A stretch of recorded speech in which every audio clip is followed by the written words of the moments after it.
right, my friends, I have no power during Hurricane Helene. I am here in South Carolina. Luckily, my parents do, and I'm in my dad's office. Now, have you thought about this? Donald Trump is one of the rare people that can be a political force while also being a countercultural figure. I think Jordan Peterson's analysis of his personality type provides a perspective I've not heard before, and paradoxically, it also explains why a candidate like Kamala feels as artificial as she does in a political arena. Subscribe to the channel and take a look at this with me before we dive in. Well, if I could vote in the American election, I would vote for Trump. And I don't trust Harris. Now, do I trust Trump? Well, he was president for 4 years. Like, look, the best predictor of someone's future behavior is their past behavior. If you're trying to hire someone and you have documented history of their efforts in precisely the domain that you're attempting to hire for, and the evidence is clear and valid, you use that in favor of all other predictive, what would you say, predictive markers. So I think it's more appropriate for me as a clinician who knows the psychometric literature to point out that independent of Trump's personality, which tends, by the way, to be a relatively weak predictor of behavior, it's intelligence that's the best predictor, and then personality. We have a documented track record. Okay, so what do we know about Trump? Well, as far as I'm concerned, we know this: decent economic performance, markedly stable international situation, no wars, plus, and that's something, no wars. Plus, he established the Abraham Accords, and they've held even after October 7th, and everybody in the State Department told the Trump administration that putting that agreement together was impossible. You know what, I think all of what Jordan Peterson said there can be boiled down to one important psychometric, and that's agreeableness. But the single word holds a lot more than meets the eye, because I think that it may very well be the dividing wedge between Donald Trump and Kamala Harris's entire political platforms. Here's what agreeableness does. It softens boundaries and makes you seek approval. It makes you want to avoid conflict, even if that means you pull the line closer to you every time. And most of all, agreeableness as a trait is what makes you put on a garb for public consumption while taking whatever idea is in vogue at the time.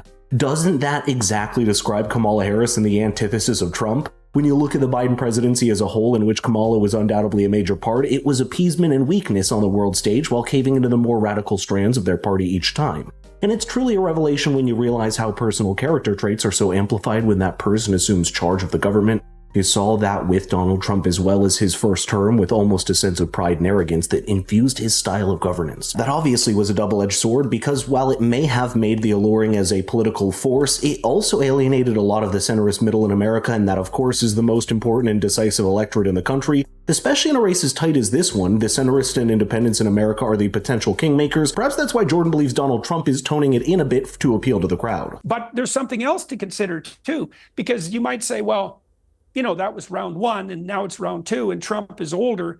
And although I think he's actually modified his behavior to some degree as a consequence of being beat up so thoroughly over the last 5 years, and although he's a bit defensive, he's also less blustery and more human, which I think is a big plus. But for me, the other thing that I've seen really switch that's really been positive for me is that Trump has pulled a lot of hyper powerful people together around him. Musk, Tulsi Gabbard, Vivek Ramaswamy, Robert F. Kennedy, most of whom would have been Democrats in anything approximating a sane and normal world. And so, you see, my sense is that somebody whose narcissistic impulses are out of control, because Trump is a flamboyant and dominating character who likes the public light. So you think, well, you know, does he tilt too far in the narcissistic direction? It's like, well, why would he share the spotlight with the rest of this crew? And the other thing that we should consider is that, look, man, I would vote for Trump if for no other reason than Musk himself has already agreed to head something like a Department of Governmental Efficiency in the US. It's like, okay. Enough said. I honestly think that's the first point connecting to the second one, because it almost is consequential. While Donald Trump may still appear erratic and sometimes fly off the handle, a more subtle analysis will tell you that he's actually cooled down a bit to make more people comfortable coming on board with him. In some sense, people could say that's also done in the self-service, but you can't deny that it has worked. Elon Musk is the greatest example. The richest man in the world with an incredible amount of money and power to lose has also decided to throw his hat in with Donald Trump. People that formerly used to be Democrats like Tulsi Gabbard and RFK broke off to the center and then slowly got sucked into the Trump vortex. All of that can't be an accident because it may very well be part of the deliberate rethink for Donald Trump about his political platform after realizing he can't do things on his own. That's what you see, for example, with his easing stance on abortion, where he's adopted a clever stance of wanting to be a state issue after taking himself out of the debate. And that's important because if you look at some polls that suggest a slight lead of Kamala Harris over Donald Trump, a majority of that is driven by female voters in the country that the Republican Party needs to court to their side. Whatever you think of Trump, I do think on the personal courage aspect, he's shown a lot of it recently. Yes, grace under pressure, but also you pointed to something else, is that he was up cracking jokes. You know, Hitler wasn't well known for his sense of humor. And the thing about Trump, and you can't deny this, Trump is a funny. Right. He's funny. He'll say daring things just because they're comical. He's really good at it. And even his Twitter usage, his X usage, Twitter, of course, because he's not really using the platform now. Impulsive,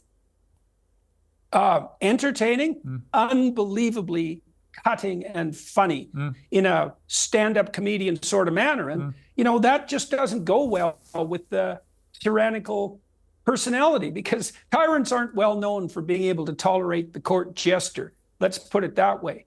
And so Trump is tough and funny. A rare combination indeed. I think that's in contrast to a rather low resolution view of Donald Trump that we see often on the left, where he's dismissed as stupid, erratic, or authoritarian. That's woefully shallow analysis of Trump, because that doesn't wish away the fact that over 80 million people still do support him. Even if you're a detractor and critic, it's better to psychoanalyze him from the understanding of what makes Donald Trump appealing to his base in the first place. Is it his brash political takes, his ability to entertain, or the unpredictable kind of strength that people find alluring? Well, whatever conclusion you come to, you'll likely find that lacking in candidates like Kamala Harris and Joe Biden, in my opinion. And it's really interesting that after Barack Obama stepped down nearly 8 years ago, the Democratic Party has failed to produce someone that could be entertaining and at least articulate enough to create a political excitement around him. Unfortunately for the party, 2016 is also around the time that the Republicans got someone exactly like that, and politics in this country has not been the same since. Well, I don't think it's ambition that's driving his pursuit of this second term.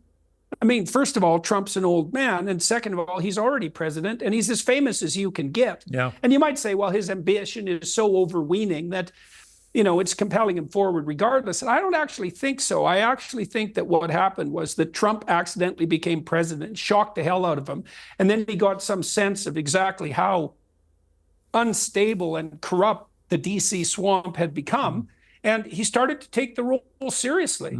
And now I think he's taking it even more seriously. And that's part of why he's building this coalition. That's such a deeper analysis of Donald Trump from a psychological perspective than anything you'll find from political pundits on mainstream media. And as long as these political realities are not accepted, much of the mainstream media will be an echo chamber that's disconnected from the very real ideas and beliefs of people on the ground. But let me know in the comments if you agree with Jordan Peterson here, because I think that's a refreshing break from the hyper-partisan coverage and shallow political caricatures that you'll see from both ends of the political spectrum.